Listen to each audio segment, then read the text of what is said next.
आज के इस व्याख्यान में हम लोग बॉडी के रेस्ट और मोशन कंडीशन को समझेंगे।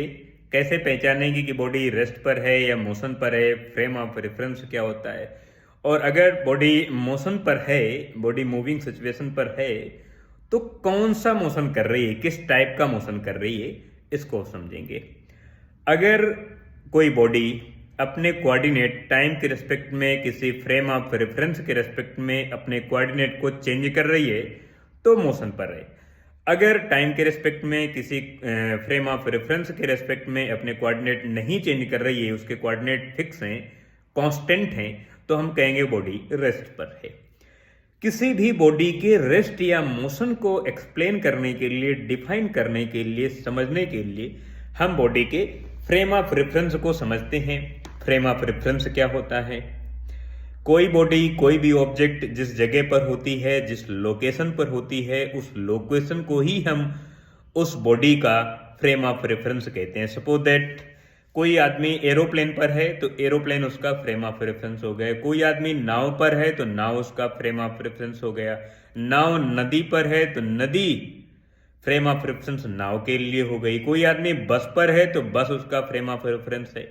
तो कोई भी ऑब्जेक्ट जिस जगह पर होता है उस जगह को ही हम उसका फ्रेम ऑफ रेफरेंस कहते हैं। सपोज दैट एक आदमी है, एक लड़का है, वो भी कार पर बैठा है, कार चल रही है, तो उस आदमी का जो फ्रेम ऑफ रेफरेंस है, उस लड़के का जो फ्रेम ऑफ रेफरेंस है वो कार है। लेकिन अगर वो कार से उतरकर जमीन पर आ गया तो फिर उसका फ्रेम ऑफ रेफरेंस जमीन हो गई, कार नहीं है। जमीन से फिर वो बस में चढ़ गया, फिर उसका फ्रेम ऑफ रेफरेंस बस हो गया। अब फ्रेम ऑफ रेफरेंस दो तरह का होता है। पहला, अगर किसी बॉडी की जो वेलोसिटी है अगर वो कांस्टेंट है तो इस टाइप के फ्रेम ऑफ रेफरेंस को इनर्शियल फ्रेम ऑफ रेफरेंस कहते हैं। अब इसमें भी दो कंडीशन है। अगर वेलोसिटी कांस्टेंट है तो इसकी एक मीनिंग है कि बॉडी रेस्ट पर होगी, उसकी वेलोसिटी जीरो है और जीरो भी कांस्टेंट है।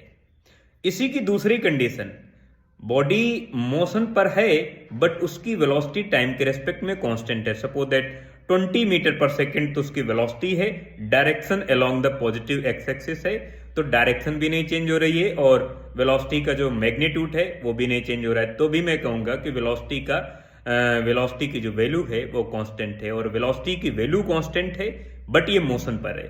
इस टाइप के मोशन को हम यूनिफॉर्म मोशन कहेंगे और यहां पर जो एक्सेलरेशन होगा dv/dt होगा वो जीरो होगा और एक्सटर्नल फोर्स जीरो होगा। और इस समय इस टाइप के फ्रेम ऑफ रेफरेंस को हम लोग कहते हैं इनर्शियल फ्रेम ऑफ रेफरेंस।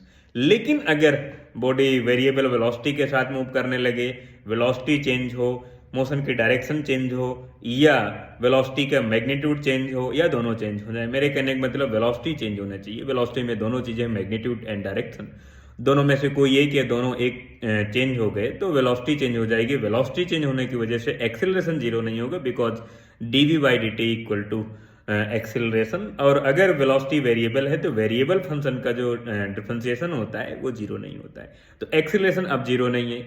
और यहां पर हम इस टाइप के फ्रेम ऑफ रेफरेंस को हम कहेंगे non inertial frame of reference. तो ये non inertial frame of reference हो गया। अब बॉडी एक सिंपल टाइप का मोशन कर सकती है जिसे हम कहते हैं लीनियर मोशन या motion along the straight path, straight line पर मोशन करना, जिसे हम सरल रेखी गति कहते हैं। और सरल रेखी गति मोशन का सबसे पहला टाइप से और सबसे इजी टाइप से, और इसलिए इसका नाम हम पढ़ते हैं सरल रेखा में गति।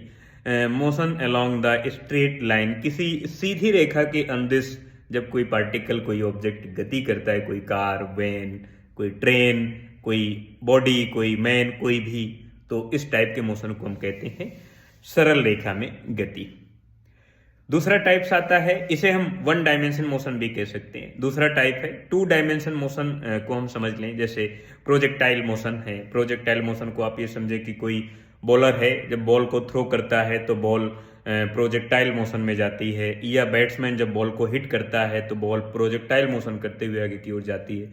फुटबॉल के खेल में आप देखें फुटबॉल ऊपर की ओर जंप करती है, प्रोजेक्टाइल मोशन होता है।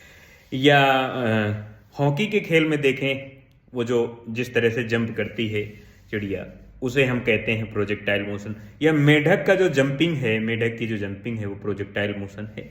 आपने किसी भी बॉडी को ऊपर से एरोप्लेन से या कहीं छत से नीचे की ओर गिराया, वो प्रोजेक्टाइल मोशन हो गया, बट स्ट्रेट पाथ में नहीं, थोड़ा कर्व बने, उसे हम कहते हैं प्रोजेक्टाइल मोशन। सबसे अच्छा एग्जांपल आप प्रोजेक्टाइल मोशन का समझ लीजिए, क्रिकेट की जो बॉल है, जब कोई बॉलर बैट्समैन के लिए बॉल को फेंकता है तो बॉल प्रोजेक्टाइल मोशन करते हुए आगे की ओर जाती है। बैट से जब हिट होती है तो प्रोजेक्टाइल मोशन करते हुए आगे की ओर जाती है।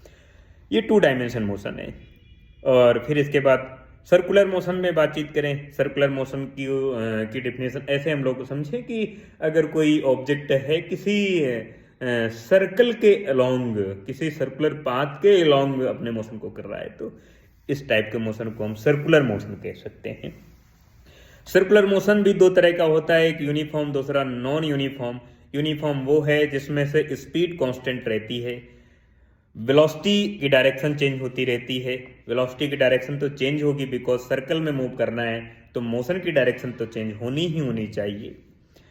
और यूनिफॉर्म सर्कुलर मोशन वो है जिसमें से स्पीड कांस्टेंट रहती है, वेलोसिटी का मैग्नीट्यूड कांस्टेंट रहता है, बट वेलोसिटी की डायरेक्शन चेंज होती रहती है, मेन मोशन की डायरेक्शन चेंज हो रहती है every point of the circular path.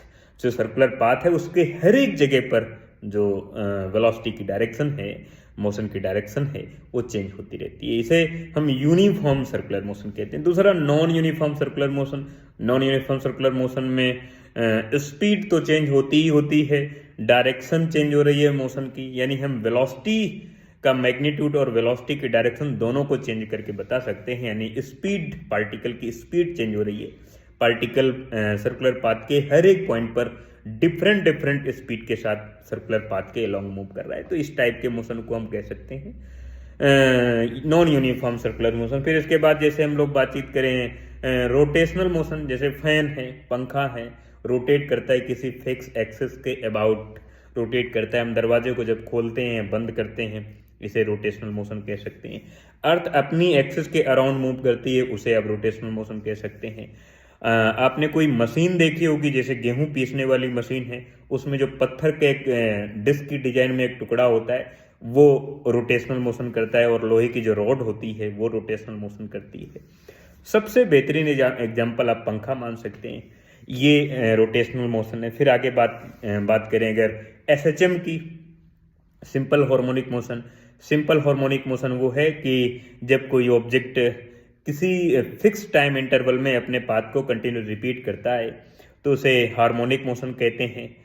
और अगर ये फिक्स टाइम में अपने पाथ को रिपीट नहीं कर पाता है तो इसे नॉन हार्मोनिक मोशन कहते हैं। ऑक्सीलेशन वो है कि जब कोई ऑब्जेक्ट अपनी मीन पोजीशन से टू एंड फ्रो मूव करता है, लेफ्ट राइट मूव करता है। आपने पेंडुलम का एग्जांपल देखा होगा, पेंडुलम यहाँ पर लटका है और इसकी ये मीन पोजीशन है, और इसको इस तरह से ले जाएं इधर की ओर, तो ये बार बार बार बार बार बार बार बार बार बार अपनी मीन पोजीशन से left right to and fro move करता है। इसे हम लोग ऑक्सीलेशन कह सकते हैं। ऑक्सीलेट कर रहा है और अपनी मीन पोजीशन से इधर मैक्स पोजीशन पर गया, फिर मैक्स पोजीशन पर आया, मैक्स पोजीशन पर इसकी जो वेलोसिटी है वो 0 हो जाती है, मीन पोजीशन पर इसकी वेलोसिटी मैक्स होती है, मैक्स पोजीशन पर इसका डिस्प्लेसमेंट मैक्स हो जाता है। तो ये मोशन के टाइप्स हैं जिनको हम इस तरह से एक्सप्लेन करते हैं कि कोई बॉडी इस तरह से किसी फ्रेम ऑफ रेफरेंस के रेस्पेक्ट में मूव कर रही है। ध्यान रखना है कि जो बॉडी हमारे फ्रेम ऑफ रेफरेंस के रेस्पेक्ट में मोशन पर है, वही बॉडी किसी दूसरे के रेस्पेक्ट में रेस्ट पर हो सकती है। हमारे लिए रेस्ट में है तो किसी दूसरे के लिए मोशन पर हो सकती है, बिकॉज यहाँ पर यूनिवर्सल मोशन नहीं है, ये किसी ऑब्जर्वर के लिए है कि मैं एक ऑब्जर्वर हूं, मेरे लिए कोई बॉडी रेस्ट पर है तो दूसरे के लिए मोशन पर हो सकती है। इसी को रिलेटिव मोशन कहते हैं। अल्बर्ट आइंस्टीन की जो स्पेशल थ्योरी ऑफ रिलेटिविटी, उसमें आइंस्टीन ने इसे स्पेशल रिलेटिविटी का नाम दिया और बताया कि हर एक बॉडी किसी दूसरे बॉडी के रिलेटेड में रिस्पेक्ट में मोशन पर होती है या रेस्ट पर होती है।